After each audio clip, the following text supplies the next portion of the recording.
Hello everyone, and welcome to an analysis of dance, where we discuss the movements and debuts of the Billboard dance charts in immaculate detail, with in-depth reviews of each debut each week. Oh, thank God that the public actually listened after last week, because seriously, coming off one of the worst weeks that I've covered in the history of this series, and also having a really bad cold at the same time, I was hoping that this week would be genuinely good and actually give me more interesting stuff to talk about, and thankfully that's exactly what happened, because wow, the quality was really good here. I mean, also putting aside the fact that there's some big songs that could inspire some real change moving forward, and that's really exciting, especially for Hot Dance, there are a lot of songs here that I would have no problem sticking around, and honestly, given the quality this week, yeah, I'm excited to talk about it. But what I think will be interesting coming in the next couple of weeks is our number one, where right now, yes, it's still Miles on It by Marshmello and Kane Brown, but its run at the top looks shakier than ever. It's actually not even the biggest song on streaming right now that's actually charting on Hot Dance, and if that's not a sign that this might be in danger of being knocked off and is really relying on the residual radio it has, I really don't know what is. And that's good, because No Broke Boys by Disco Lines and Tinashe number 2 is beating it, both on streaming and sales.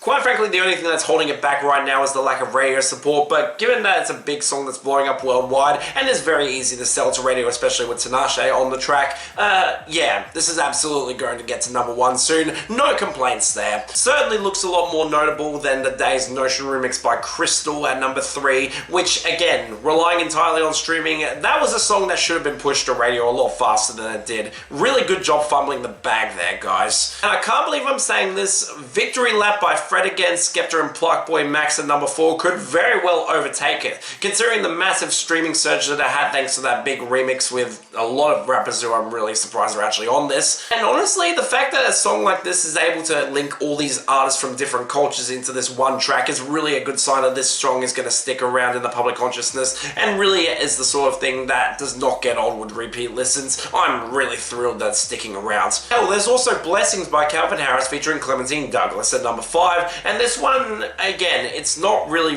that strong in any one category, but it's at least consistent and it's getting decent radio growth. That's at least promising. I wouldn't mind this sticking around. And man, both of these continue to just deny Paso Bem Salto by Atlas from getting anywhere at number 6, although considering that it's stalling out on streaming worldwide and has only got that, yeah, I don't really see this having a run. Thank God there. Sadly, it looks a lot more likely that Dear Delicia by Nakama and MC Stuff up to number 7 is likely going to get that new run, as it's the freshest of the Brazilian funk hits around the world right now, and unfortunately streaming is fully behind this, and not the only time we'll talk about these two. Not exactly promising. But on the topic of things I didn't expect, we actually got a debut in the top 10 here that completely blew past all my expectations in the best way possible, and I can't believe I'm saying this, White Wine and Adderall by the Chainsmokers and Bonobo debuted at number 8. Now this one has really just got streaming at this point. There's no real support on radio or sales for this one, especially Dance Airplay has not really gotten on board with this, and I really don't expect it will stick around the top 10 considering the streaming is not doing great at the moment. But hey, it looks like the Chainsmokers actually taking risks actually paid off in the long run. This is surprisingly really looking good for them, and when you get to the song later on, I'm actually not going to complain about it at all. And finally,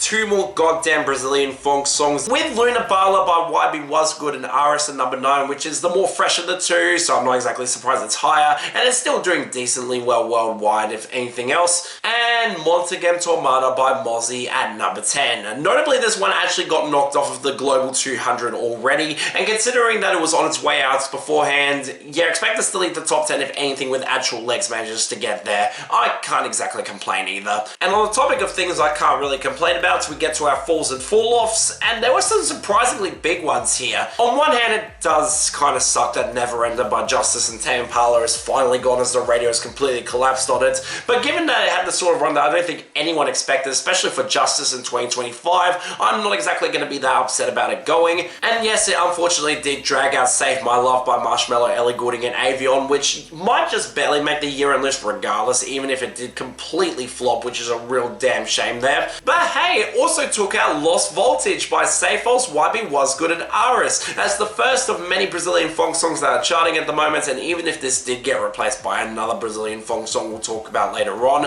I'm at least not going to complain about the worst of these actually going away early. It's going to likely be borderline for the year-end list at best. Let's hope it completely misses. That song sucks. Hell, I also can't really complain about the complete collapse of OMG by Tiesto and Sexy Red down to 23, as the soundtrack has had absolutely no staying power whatsoever, really telling that the quality is that bad on that soundtrack, and it aligns with them having no staying power either. Not gonna complain. But what thankfully did have a lot of staying power came in our soul comeback this week, Ease My Mind by Chris Lake and Abel Bolder at 21. I mean, it's here entirely because of the album's release boosting it on streaming, but honestly, considering that none of the other singles actually came back, this is surprisingly holding up really well, especially for a late single like this. I'm quite frankly stunned that the album has continued to have as much success as it's had, considering that 4 songs from it actually charted in the past couple of weeks, and it's not the only impact from it here. Yeah, this album did really well. I'm not about to complain either. It's a really damn good project. But that just leaves, well, 5 debuts that are completely all over the place. Starting off surprisingly with number 25, Make Me Feel by Oskar MENTE.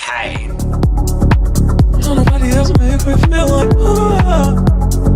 so nobody else make me feel like, yeah. Don't nobody else make me feel like. Okay, so one thing I've noticed this past year, especially with the split, is that we've had a lot of newcomers really benefiting from the weaker charts at the moment. Although, in this case, I would have expected that this would have charted anyways, considering this is actually doing surprisingly well in Europe at the moment. For context, Oskar MENTE is a chill house producer from Norway who's been building a pretty decent audience over the last couple of years, kind of appealing to a similar audience to that of acts like Laneades, Petit Biscuit, or Shallow. It's pretty obvious what he's going for here. And with the sort of chill and melodic house sound he's going for being something that really appeals, especially in summer, it's a really relaxing sort of sound, I'm not exactly surprised that his newest single was actually able to blow up in charts here. Considering it came out in June and is actually showing some organic growth in Europe, I expect this to stick around. And I'm not about to complain because honestly, I really get the appeal behind this. This is great. Pretty straightforward in terms of its sounds, going for that sort of downbeat analog synth arrangement alongside the much more chill house production that's a lot more melodic, and that is absolutely a good thing for the summer. It really does create a nice sound for that season. And when you put on those vocal samples that are immensely catchy and are spread out well enough where they don't get really annoying, yeah, I actually was fully on board with this instrumental. I actually really liked a lot of this. To me, it's the sort of track that goes for a lot more of a melancholy aesthetic that I honestly found really impressive. And even if I don't think this is on the level of, say, Petit Biscuit or Shallow in terms of this brand of chill melodic house, this guy's got a lot of potential, and honestly, off the strength of this, I might have to check out more from him. He's got a really unique production style that honestly could work really well moving into the season.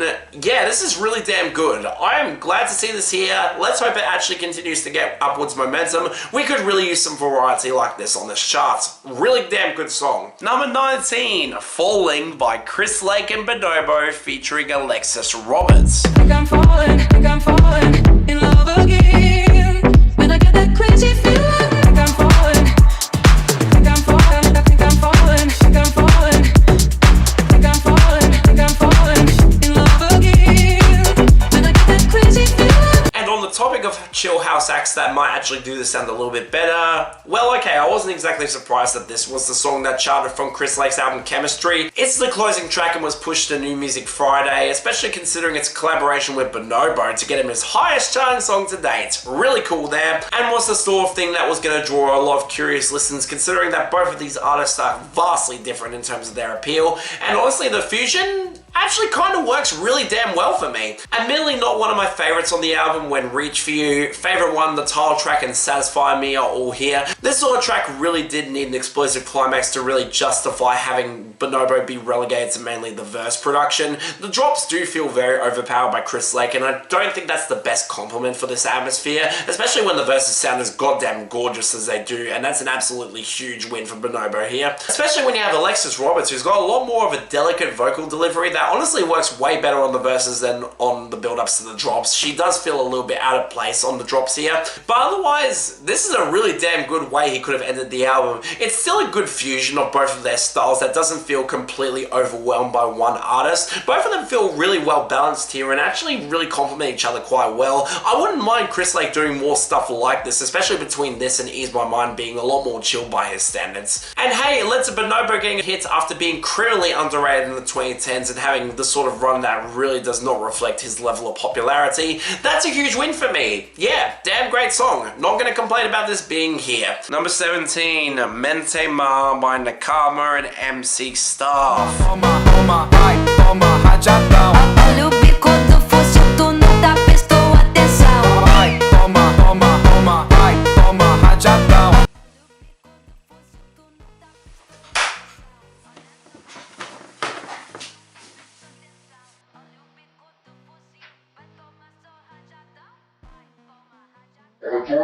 Number 12, Our Time by Afrojack, Martin Garrix, David Guetta and Amel.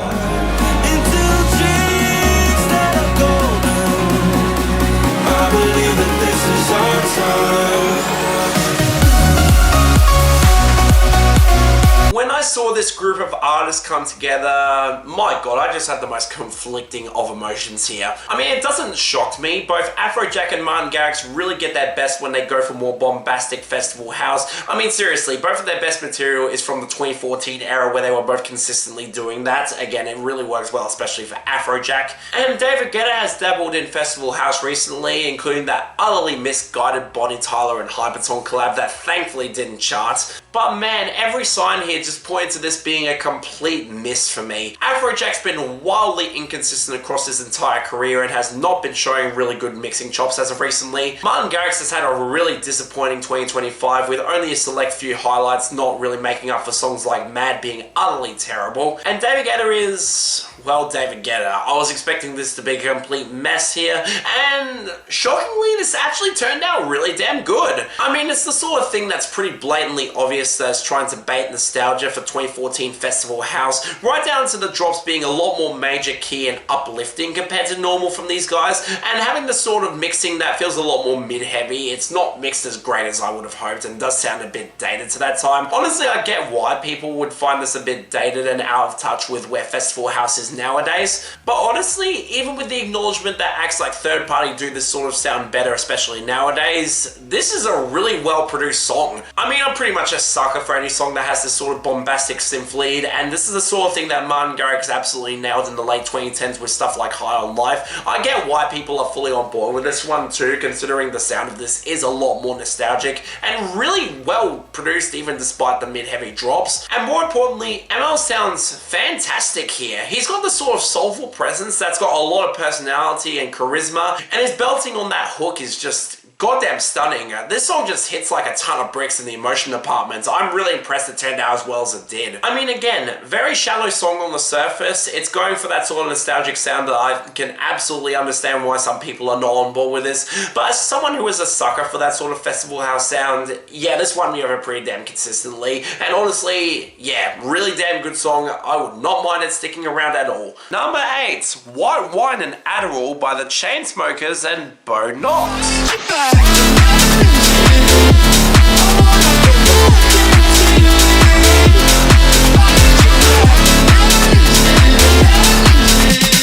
I'm really not surprised that the Chainsmokers are actually starting to improve quality-wise here. I mean, their time away from the mainstream has kind of made them want to try new things, and honestly, it's kind of telling that their style of future bass has kind of fallen victim to age. Honestly, at this point, I'm not surprised that they're not really doing it anymore, considering that that scene has long died ages ago, especially with their material falling victim to both overexposure and a sheer drop in quality over the last couple of years, especially after Summertime Friends just did not move at all. I mean, the whole No Hard Feelings EP as well as Don't Lie have kind of stuck for me as really damn good, and with this being even higher of a debut, yes, even with the asterisks on this being a split chart, I was at least curious how this would turn out. And they went for straight bass house here? Okay, I'm on board. I mean, it's pretty obvious why this works for me. It's going for the same sort of bass house sound that both The Days and Light Years really nailed, and I'll give them credit. This is some really damn good production. The grimy synths that even sneak in the air horns to create that extra layer of menace before they just explode into these goddamn intense drops that lean more closer to a harsher noise wall sort of sound with their synth settings that create the really great sort of groove, especially especially against the skittery percussion, it honestly hits a lot harder than I think anyone expected, especially from the Chainsmokers nowadays. Now, the one element that I was initially quite mixed on was Beau on vocals. He's got a much more wailing and weird sort of vocal delivery that I can absolutely see being a turn off for a lot of people, and honestly at first I didn't really like his voice. He did feel a bit too intensely out of place here, but over time, yeah, he weirdly grew on me. I like his more manic energy here, and especially with production that goes this hard, he honestly has the sort of weird bend to this track that I honestly hoped that the Chainsmokers would go down more. They can really do well when they try and make bangers like this, and honestly, with this doing as well as it is, it might be a sign that they might do more of this. That's a good thing. So yeah, I'm shocked to be saying this, but the Chainsmokers have been weirdly consistent since Addicted blew up for them, and honestly, if this is the level of quality that they're going to explore with their newer singles, yeah, I'm on board. This is legitimately really damn great. I would have no problems with this sticking around. Yeah, I'm shocked how good this turned out. Really great song. But coming off of that, oh god damn it, dance pop should have been much more exciting than what it was this week. I mean seriously, with how it's done by Huntrix at #1, which is holding that lead comfortably and will continue to go up with the massive surges on streaming, we still had a high debut that actually challenged it here. And more importantly, we lost both 360 and Guess by Charlie XCX. And that's really important to note because both fell victim to the actual recurrent rules that were enforced here. And thank God too, because man, this chart would have been so dead if they didn't enforce them here. The only problem though, yeah, we actually got 2 replacements and only 1 debut. Fucking hell, can we listen to other things, please? So putting aside the lack of interesting movements here, Too Much by Dove Cameron is at 14, and Even Disease by Lady Gaga is at 15. Fucking wonderful. But hey, at least we had that big debut. That feels surprisingly monumental, being #2, Jump by BLACKPINK.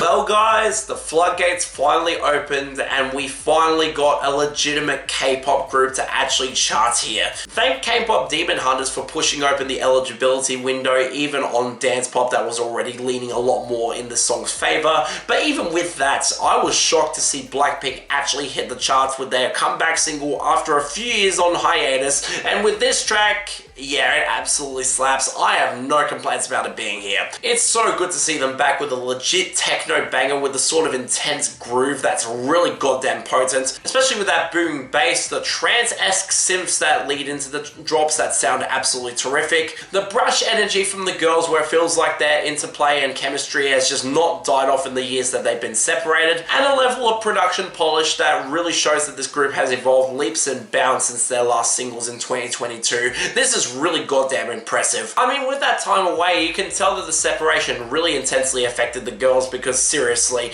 when they came back with this sort of I'm back bitch energy, it absolutely shows through in the song being as great as it is. It's a ton of fun, sharp as all hell, and the sort of thing that really feels cool to see on the mainstream Hot 100. Seriously, hard techno like this, especially with that intense and blatant techno drop at the very end, it's the sort of thing that shows that this scene could get a legit revival, and considering the quality of this, yeah, I'm not about to complain. This is legitimately great. It's really great to see you here. But man, after last week, it's nice to see dance streaming and dance sales get a proper wake-up call because a lot really happened on both charts here. In the former, while How It's Done by Huntrix actually managed to hold that #1 as it's completely surging and will probably stick at the top for a while, Jump by BLACKPINK actually showed a really considerable presence at #2 as a debut this week, and really, there's a lot of stuff even below that that's actually showing some interesting signs here. The most notable is Miles on It by Marshmello and Kane Brown falling all the way down to #7, and this is kind of revealing of the fact that it's still #1 on Hot Dance,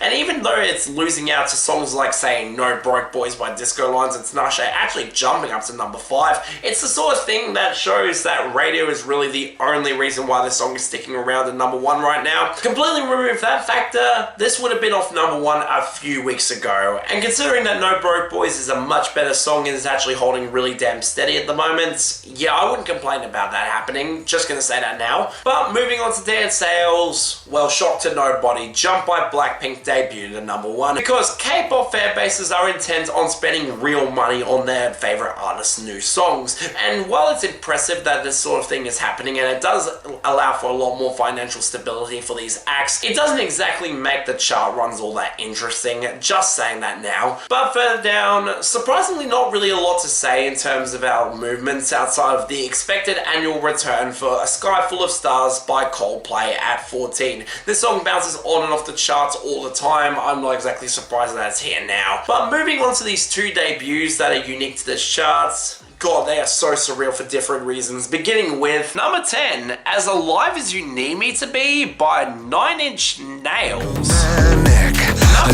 never had a choice, connection. I never had a chance to catch my breath. I'm legitimately stunned that I'm actually getting the chance to talk about 9 Inch Nails on this series at all. I mean, I shouldn't be. They're one of the most influential names in industrial music, with a lot of textures that link closer to electronic music, and considering how old their fan base is, the moment they release anything new is very likely the charts here. But in this case, yeah, this feels really goddamn weird to see here regardless. I mean, coming off the back of the Ghost albums, which were a lot more ambient leaning and the sort of thing that really would alienate a lot of fans of this band, and they included me too. It took me a while to really like them in comparison to, say, With Teeth or The Downward Spiral, which are my 2 favourite albums from them. It doesn't surprise me that their first single in 4 years is a collaboration with the new Tron movie, which honestly has not really felt all that impactful compared to the original Tron Legacy back in 2010. And honestly, of all things to come back with, this was it. Really? But I say that with the acknowledgement, this is honestly a really damn good song. It kind of surprised me that it's not blown up even more on streaming. This is actually really damn nice. Trent Reznor still sounds as subtle and incredibly full of charisma as always. The groove has this really great buzzy texture with those chopped orchestral elements and the harder bass that honestly create a really nice vibe that fits into the themes of this franchise. And even the lyrics talk about the sort of questioning of faith that makes for 9 Inch Nails' best material, with even some references to the main character of the movie and a sexual innuendo, because Trent Reznor is one to do that. I mean, compared to their peak, this does feel a bit safe. Maybe that does explain why the streaming is not great for this one, as well as the long absence between albums. But honestly, yeah, I was really impressed with this. Really damn good song. Nice to see it here, even if it won't last. Number 8, Gone, Gone, Gone, original demo version by Madonna?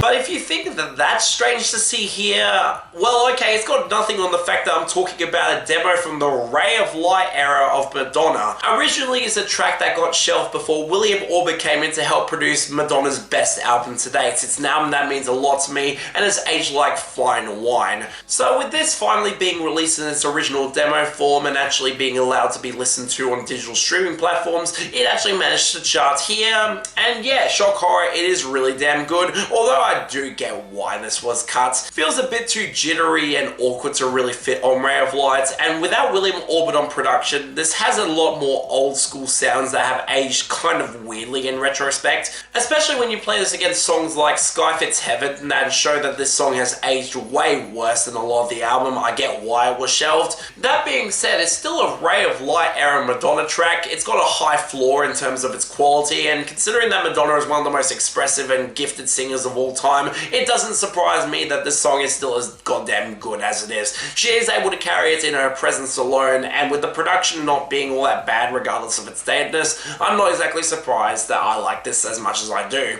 So yeah, it's far from the best thing I've heard from Madonna, and of course being a demo, it feels a little bit underdeveloped, but the fact that it's actually able to chart here and I'm able to talk about it, that's really cool. Really nice little demo, great to see it here. But man, coming off of that, Dance Mix Show Airplay ended on a really anticlimactic way, and man, I just hope that next week's a lot busier than this. Hell, the number 1 didn't change for the first time in a while. Big Blessings by Calvin Harris featuring Clementine Douglas at number 1, and really this doesn't surprise me considering that the spins on this one are huge, and the fact is that this is not going to fall off very fast at all, considering it's one of the easiest sells for radio that this format has ever had, and it's doing goddamn well on streaming too. People want this to stick around. But the race for that number 1 next week is going to be really close, and while it might be pretty obvious that won't be possible by Tiesto, On Mob and Good Boys is going to get there currently at number 2, it's by no means secure considering that it hit number 1 a bit too early in the week and might fall victim to the tracking period cutting off just before it falls off number 1. And hell, it's definitely not going to go to Edge of the World by Medusa, Inalia and Genesee featuring Nula at number 3, which is already losing spins really goddamn fast. Expect this to be on its way out after a remarkably good run, but rather In My Arms by Illenium and Hayla at number 4, which could actually genuinely get there, and it feels insane that Illenium is still getting number 1 to this point. Hell, it feels weird that this is the number 1 for Hayla this year and not Visions of You. Just gonna say that now. Then there's the steady fall for Surrender by Alesso and Becky Hill at number 5, a song that I'm surprised still hit number 1, but it's gonna have a comfortable exit soon, not gonna complain too much,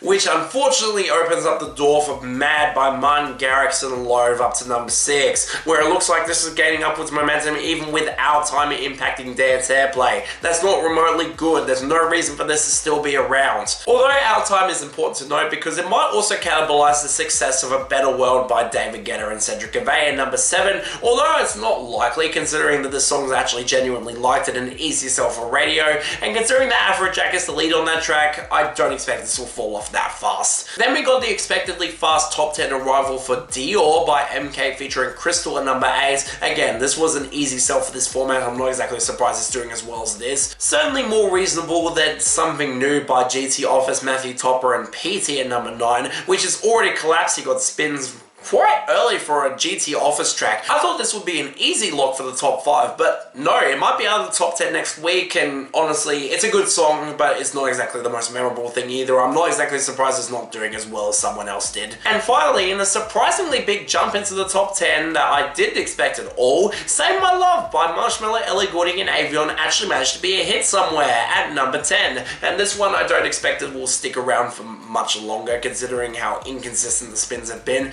It actually stalled out pretty early on in its run and really only rebounded because Marshmello is an easy sell. But honestly, the fact that it's here regardless, really damn good. Nice to see it here. And just like that, yeah, not really a ton of negative movements that really mad this week. And the only dropout we had was Angels for Each Other by Martin Garrix and Arijit Singh, which fell off really fast after being cannibalized by both Mad and Our Time. And considering that's better than the former, yeah, I'm not exactly happy about it going, even if it will most likely make the top 100 of the year-end list, and that's a good thing for me. But what's more telling, our falls are not exactly massive in scale here this week, with a lot of them feeling like songs that are just falling a little bit slower to make up for the fact that nothing is debuting here. I mean, the most telling signs are Wrap Yourself Around Me by DOD featuring North of 40, The Final Countdown 2025 by David Guetta, Hyperton and Europe at 38, Come With Me by Major League DJs and Georgia Smith at 29, and Never Forget You by Afrojack only falling slightly to 17. These are all songs that either left media base or are collapsing there and yet somehow are not really falling all that hard here at all. Kind of really telling. But that also leaves two outliers, with the first being One More Thing by Audion and Artie featuring Sarah Davis falling to 36, as it's underperformed surprisingly hard for a song from these two and might even miss the year-end list, which, man, that's a shame. The song's really damn good and deserved a lot better than this. But what's also telling is the abrupt fall for Forever by Dom Dollar and Kid Cudi down to 14,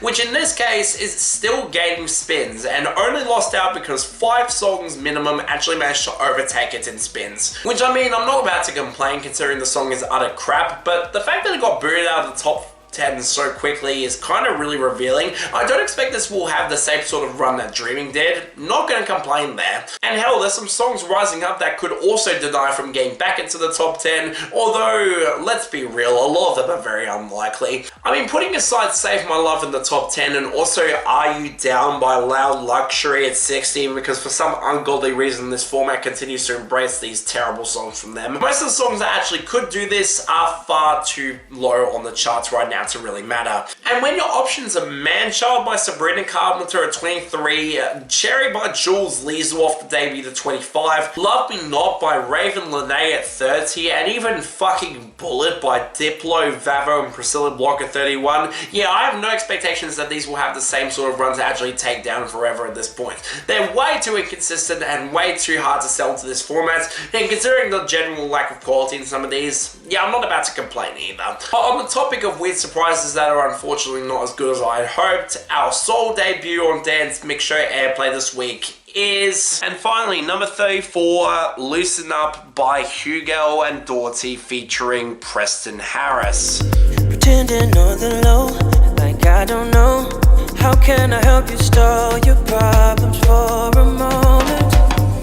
Okay, seriously, you mean to tell me that this is the only debut here when Mr. Cool by Kenya Grace is actually gaining significantly on Dance Airplay and it has been completely ignored here despite the fact that it's in the top 30 right now? Really? I mean, I know that HUGEL has had hits across the world consistently for a while now, but after I Adore You, his biggest song worldwide has completely underperformed. It shocks me that Loosen Up, a song that came out a month ago and is his newest single, is actually managing to actually chart here. I mean, seriously, Think of Me is right there. David Guetta's on that track. It would be a much easier sell for this format than this track, and honestly, yeah, that's kind of revealing too, because I did not really care for this at all. Honestly, my big problem here is just how generic it is. It feels like completely phoned in Afro House that's kind of revealing why the scene has been struggling to get hits recently. And while Preston Harris has a really cool vocal delivery that could have been worked well here, the awful vocal production and the mixing of his voice just makes this really sound as flat as ever, to the point where his vocals just sound goddamn annoying and really drag down the track for me. Seriously, this guy has potential, but give him some better, more organic vocal mixing than this. This really does not sound good. And when you rely on an admittedly catchy hook to carry the song that doesn't involve in production at all across 3 minutes, yeah, this is the sort of phoned in Afro House that really is something that HUGEL should be above at this point. Maybe not terrible, I can definitely see an audience that could enjoy this, and I have seen people praise this one. I do get the appeal even if the style's not for me at all, but yeah, just not really my thing. This is honestly a skip. I would pass on it. But hey, if that's a dishonourable runner-up behind Mente Ma by Nakama and MC Staff as the obvious worst of the week, honestly, not a bad thing. This week was really damn good. For best, I can't believe I'm saying this, but it's actually going to White Wine and Adderall by the Chainsmokers and Beau.